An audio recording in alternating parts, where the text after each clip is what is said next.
сейчас я вам хочу рассказать о нашей интерактивной комнате. И есть также множество локаций, которые может использовать ребята.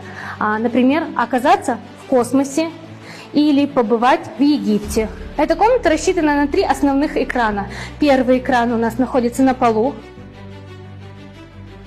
создает иллюзию воды.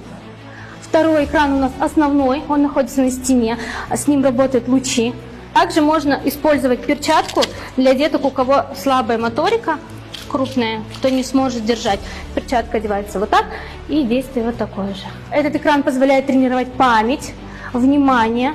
И третий экран у нас реагирует на движение. Например, вот здесь у нас рыбки, мы их зовем, либо отгоняем.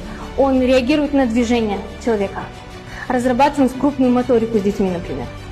Управляется это все с планшета, но есть у нас дополнительные пульты, которые работают каждый отдельный экран.